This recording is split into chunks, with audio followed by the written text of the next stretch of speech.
Bom dia, meus amigos. Hoje, 20 de março, quinta-feira, e falaremos, dando continuidade ao tema que nós estamos dizendo sobre o reino de Deus. Não adianta manipular, pois toda dádiva vem do alto. Ok?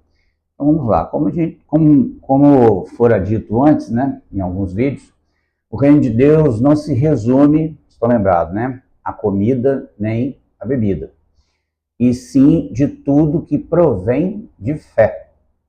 E para tirar nossa soberba, a fé é um dom de Deus e nunca dos homens. Eu acho que isso aqui é importante a gente frisar, porque se você perguntar para qualquer pessoa, independente da religião dela, ela vai falar que ela tem fé.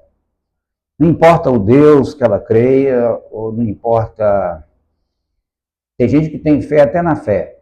Eu nunca vi isso, que é um contraditório, Até mesmo o gnóstico, que é aquela ideia de que não existe a possibilidade, o agnosticismo, não existe a possibilidade de conhecimento. Então, quando ele afirma que não existe a possibilidade de conhecimento, é, na verdade, uma afirmação. Então, ele está crendo que aquilo existe, a possibilidade de não haver conhecimento. Ou seja, é uma contradição também, tá? Ainda que muitos vão ignorar, essa premissa. De qualquer forma, a fé, eu já expliquei aqui, é um dom de Deus, não é sua, está escrito em Efésios 2, 8, 9, pela graça sois salvos mediante a fé, isto não vem de vós, é dom de Deus. E já disse também, Romanos 11, 9, se não me falha a memória, 11, 9, fala que os dons e a vocação de Deus são irrevogáveis, quer dizer, uma vez que ele dá a fé, ele não tira, tá? E também a fé não se mensura. Quando Jesus fala que se você tiver a fé do tamanho de um grão de mostarda, não quer dizer que você tem uma fé pequenininha, tá? Ele quer dizer que a fé, independente do tamanho dela, vai fazer grandes coisas, porque a fé é um dom. Você não pode mensurar o dom, tá? E quando simplesmente Jesus chega e fala para os discípulos, vocês são homens de pouca fé, Ou seja, eles não se exercitaram ou não estavam sabendo se envolver com aquilo que Deus estava dando ali para eles. Era um momento único, tá? Você também não pode se comparar a você. Porque depois da morte de Cristo, o Espírito Santo selou com o selo da promessa, e esse selo era um selo que era muito usado, esse termo, para selar as árvores que eram cortadas, para levar para os outros portos. Esse selo só poderia ser tirado ao chegar no outro porto. Assim mesmo, esse selo só pode ser tirado de nós quando Jesus voltar, tá? Então, isso é uma coisa bem clara, não tem como discutir isso, tá? É o que você tem que entender. E não adianta falar que tem fé só para agradar o seu próprio coração, porque você está se auto-enganando.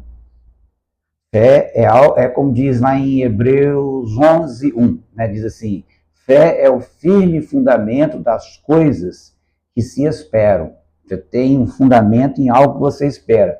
E é a prova das coisas que não se veem. Você não está vendo, mas você espera. E vai acontecer. Então, se você não tiver nesse limiar, esta paciência, ou conviver com esse progresso da fé, você já tem ela, mas ele tem um processo. E esse processo vai ser realizado ao longo da sua vida. Por exemplo, Moisés, ele tinha a fé completa, de que ele ia entrar no reino. Mas depois que ele tocou na rocha lá, com ira, e deu 2 toques na rocha, saiu água? Saiu. Mas no finalzinho da vida lá dele, Deus falou para ele, você não vai entrar na terra prometida, não. Ou seja, Deus fez uma promessa para ele, mas no meio do caminho ele fez coisas que não devia. E Deus é Deus para fazer o que quer. Outra coisa que é importante você saber, não fique julgando Deus, ele é injusto. Você acha que ele está preocupado com isso? Se você acha que ele é injusto ou não, Deus não está nem aí.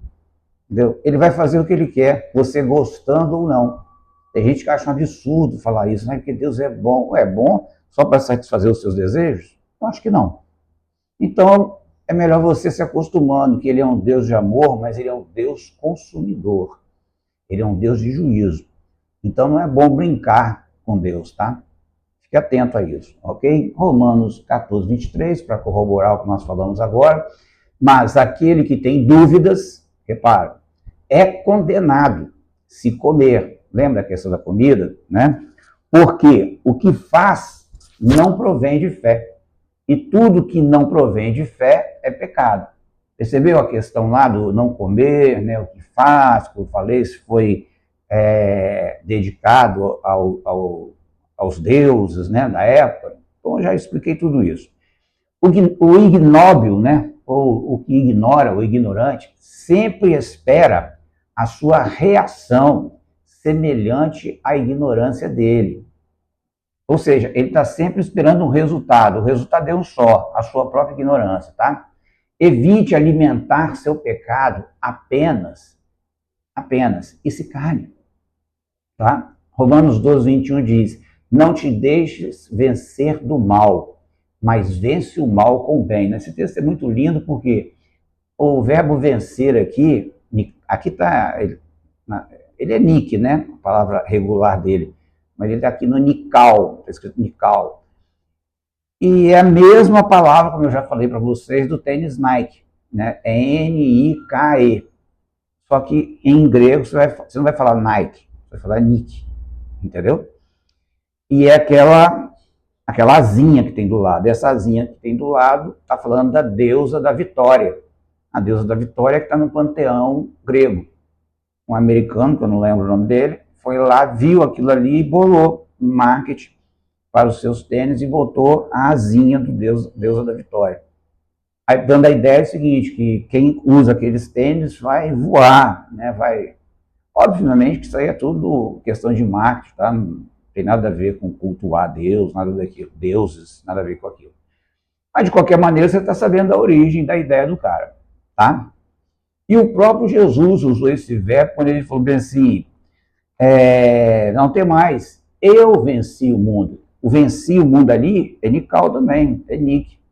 Quer dizer, quando ele fala que ele vence o mundo, essa expressão significa ali no contexto o seguinte, eu matei o mundo.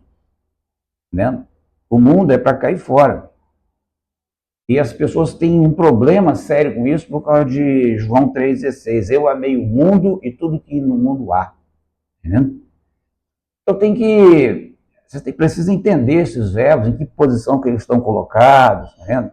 Por incrível que pareça, crer e salvar aí nesse texto, eles estão no auristo, ou seja, um texto no perfeito, que é ponte linear. Ele tem um começo e continua, né? E não tem nada a ver com vencer e acabou a história por aí, não. Venceu e continua vencendo, sempre, tá? Então ele fala, e vencer o mal é kakos, né? A gente até brincava no seminário e falava assim, eimi kalos, eu sou bom. Eimi quer dizer eu sou. Eimi kalos, esti kakos. Esti quer dizer você é, né? Ou tu és. Tu és mal, kakos, tá? Com o bem, não se dê, mas vence o mal com o bem. E o bem aí é agafós, tá? De ágape. Provérbios 26, 4 diz, não respondas ao insensato segundo a sua estupidez, para que não te faça semelhante a ele. Se você se nivelar a ele, dançou, tá? Lembre-se, toda boa dádiva vem do alto. Portanto, como está no nosso tema, né? Qualquer tentativa de manipulação para exorbitar o preço, botar aquele pezinho maior, você atrairá maldição invisível para você. Mas todo que souber e usar corretos bens, que nem são os seus, honra e paz sobre sua mente. Tente comparar as coisas do seu dia a dia. Preste atenção nisso, tá? Provérbios 11, 26 diz, ao que retém o trigo, o povo amaldiçoa, mas a bênção haverá sobre a cabeça do seu vendedor. É bom ficar atento com isso, né? Então, é bom, é fácil identificar o caminho de quem perverte ou subverte e inverte a versão verdadeira. Basta olhar para o alvo de seus lançamentos. Quando o alvo é sua justiça própria, eis aí o filho do maligno. Tá? Quando o alvo é o amor de Deus e ao próximo, eis aí o filho da graça. Faça por graça e não por posse da compra. Você viu a diferença? Provérbios 4,18 diz: não entres na vereda dos perversos, que perverte, nem sigas o caminho dos maus, dos cacós. A dica de hoje é simples: amor ao dinheiro nunca, pois o que já possuímos é suficiente. Você querendo ou não, ele não vai deixá-lo em mãos alheias. Enfim, querendo você ou não, a sua vontade soberana irá guiá-lo e protegê-lo. Portanto, obedeça e discipule alguém, que é o que ele manda fazer. Hebreus 13, 6-9 diz: seja a vossa vida sem avareza, desejo pelo dinheiro.